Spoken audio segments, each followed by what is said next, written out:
രാഹുൽ മാങ്കൂട്ടത്തിലിനെ അനുകൂലിക്കുന്ന നിരവധി ആളുകൾ സൈബർ സ്പേസുകളിലുണ്ട്. കമൻ്റായിട്ടും അല്ലാതെ മുഖമില്ലാത്ത ആൾക്കാരായിട്ട് ഫേക്ക് ആയിട്ടിൽ നിന്നൊക്കെ കമൻറ്റുകൾ പോസ്റ്റ് ചെയ്യുന്ന ആൾക്കാരുണ്ട്.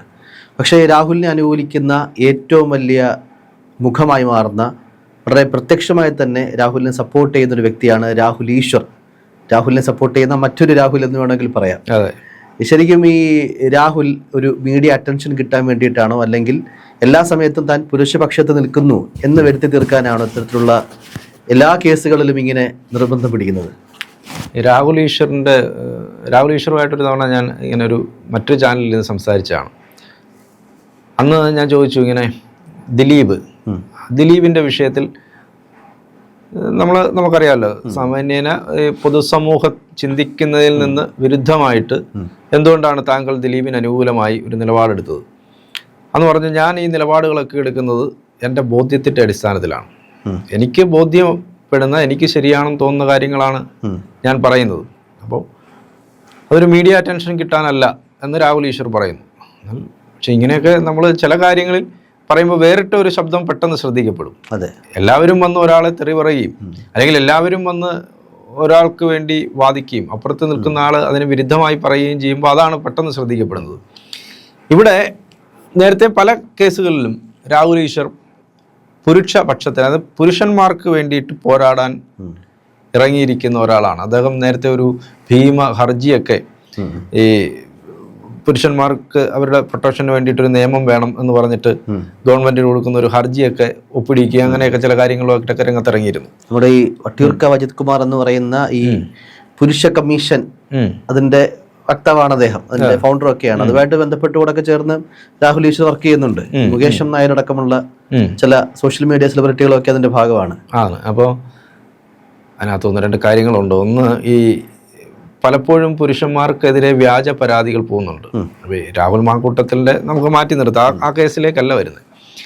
ഈ സ്ത്രീകൾക്ക് അനുകൂലമായ ഒരു നിയമം ഉണ്ടായിരിക്കുന്നു. ആ നിയമത്തെ ഒരു പുരുഷനെ പൂട്ടാനുള്ള ഒരു വഴിയായിട്ട് കാണുന്ന സ്ത്രീകളുണ്ട്. ഇങ്ങനൊരു പരാതി ചെന്ന് കഴിഞ്ഞാൽ പോലീസ് പെട്ടെന്ന് കേസ് എടുക്കുകയും ചെയ്യും.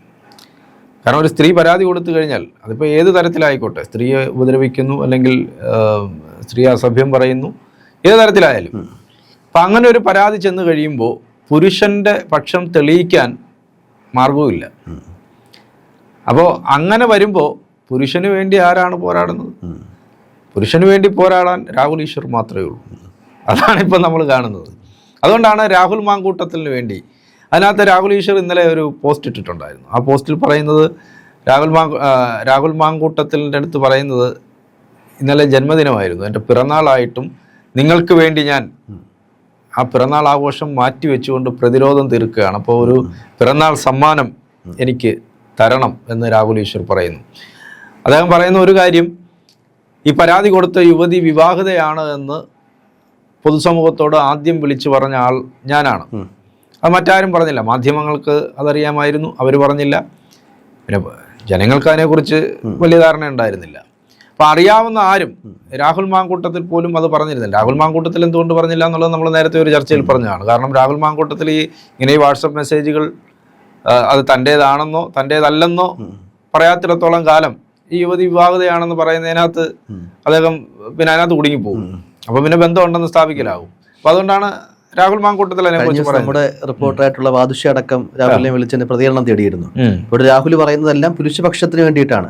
അതായത് നിങ്ങൾ എന്തിനാണ് ഇപ്പോഴും അതിജീവിത എന്ന് വിളിക്കുന്നത്, അല്ലെങ്കിൽ ഇര എന്നുള്ള വാക്ക് ഉപയോഗിക്കണമെങ്കിൽ അത് കോടതി തെളിയിക്കപ്പെടട്ടെ എന്നൊക്കെയുള്ള ചില വിചിത്രവാദങ്ങളാണ് രാഹുൽ പറയുന്ന കാര്യം. അദ്ദേഹത്തിന്റെ രാഹുൽ മാങ്കൂട്ടത്തിൽ വളരെ മാന്യനായതുകൊണ്ട്, അദ്ദേഹത്തിന്റെ ചില ഗാന്ധിയൻ നെഹ്റുവിയൻ തോട്ടുകൊണ്ടൊക്കെയാണ്, മാന്യത കൊണ്ടാണ് അദ്ദേഹം ഈ അതിജീവിതയുടെ വേറെ ബോട്ട്സ് പറയാത്തത്. പക്ഷെ അങ്ങനെ ഒരാൾ വളഞ്ഞിട്ട് ആക്രമിക്കുമ്പോൾ ആ മാന്യത നോക്കി എന്നിട്ട് കാര്യമില്ല. രാഹുൽ മാങ്കൂട്ടത്തിൽ പറയേണ്ടിയിരുന്നു. അത് പറയാത്തത് കൊണ്ടാണ് രാഹുൽ ഈശ്വർ ഇങ്ങനെ പറയേണ്ടി വന്നത് എന്നുള്ളതൊക്കെയാണ് രാഹുൽ ഈശ്വറിന്റെ വാദം.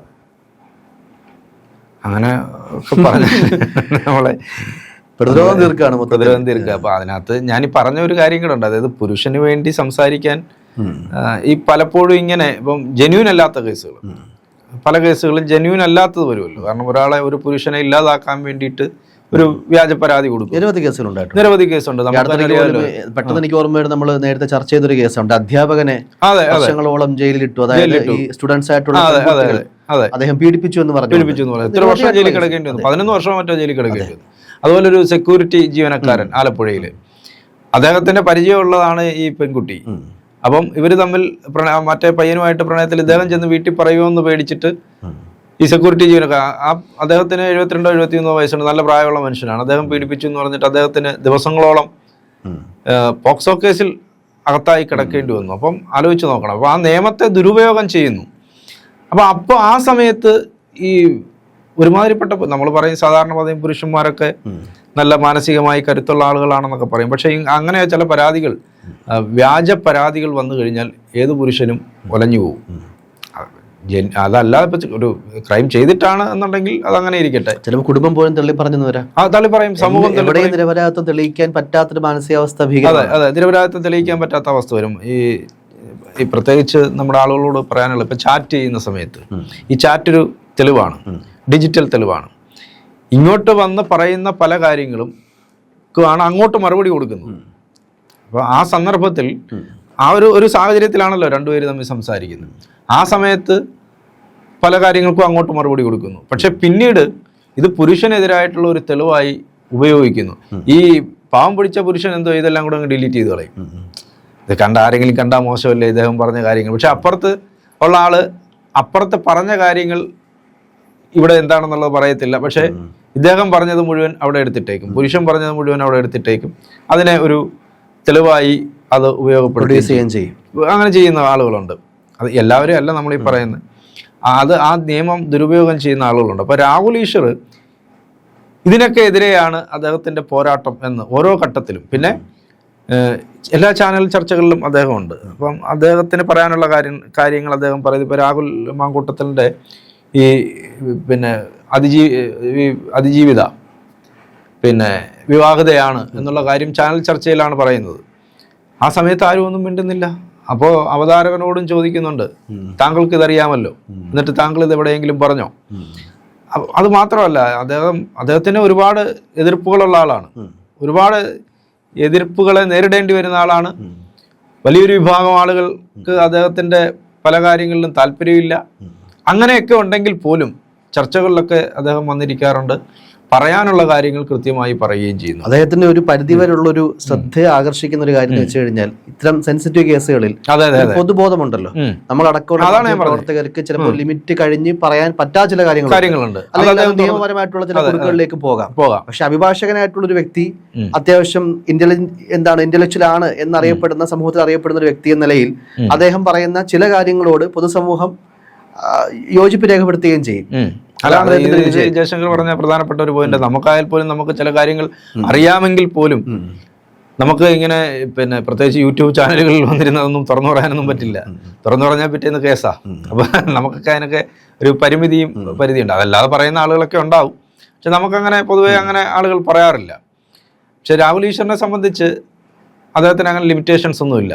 പറയാനുള്ളത് കൃത്യമായി വന്ന് പറഞ്ഞിട്ട് പോകുന്നു. അതെ, ട്രോൾ അല്ല എന്ന് കരുതി. ആ സമയത്ത് ശബരിമല, അത് നമ്മൾ വളരെ പോസിറ്റീവായിട്ട് തന്നെ പറയാണ്. ശബരിമല സംരക്ഷണത്തിന് വേണ്ടിയിട്ട് അദ്ദേഹം വളരെ മുൻകൈ എടുത്തു. സ്ത്രീകളെ ശബരിമലയിൽ കേട്ടില്ല എന്ന് പറഞ്ഞുകൊണ്ട് നിന്ന സേനയൊക്കെ ഒരു ഇതായിരുന്നു.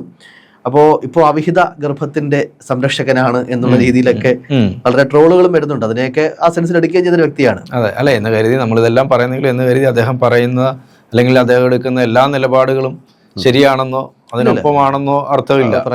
അതായത് ഈ പറഞ്ഞ പോലെ ഒരു പൊതുബോധം എങ്ങനെയാണോ അതിന് നേരെ ഓപ്പോസിറ്റ് ആയിട്ട് നിൽക്കുന്നു. അങ്ങനെ നിൽക്കുമ്പോൾ കുറച്ചുകൂടി അദ്ദേഹത്തിന് ശ്രദ്ധ കിട്ടുന്നു.